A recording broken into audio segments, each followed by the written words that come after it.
পল্লবী থানা যুবদলের সদস্য সচিব কিবরিয়াকে যেভাবে হত্যা করা হয়েছে তাতে জনগণের মনে আতঙ্ক সৃষ্টি হয়েছে। কারণ দেশের আইনশৃঙ্খলার পরিণতি এতটা নিচু হইছে, এতটা অবনতি হইছে, যার কারণে মানুষজন রাস্তায় যে চলবে, স্বাধীনভাবে চলবে, মুক্তভাবে চলবে, তারা চলতে পারতেছে না। তারা আতঙ্কিত। কারণ একটা মানুষকে ওপেনে যখন মারা হয় তখন মানুষের ভয় পাওয়াটাই স্বাভাবিক।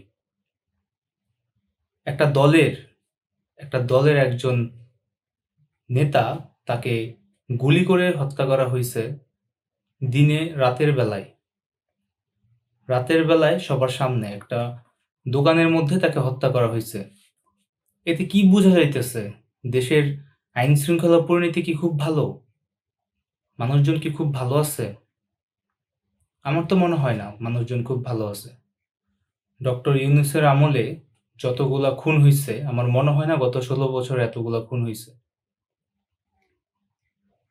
ডক্টর ইউনূস যা করতেছে, তিনি কিন্তু খুব ভালো কিছু করতেছে না। সবকিছু কিন্তু দেশের ধ্বংসের পথে কিন্তু নিয়ে যাইতেছে। দেশ ধ্বংস করার জন্য যা যা প্রয়োজন সে সবকিছুই করতেছে। না হলে একটা মানুষকে ওপেনে সবার সামনে এইভাবে মারবে, সে যে দলেরই হোক। কিন্তু এইভাবে মারা, মানে দেশের এইভাবে মারা মানে হচ্ছে দেশের আইন শৃঙ্খলা পরিস্থিতি কতটা অবনতি তার প্রমাণ। দেখতে থাকবেন আগামীতে কি হয়।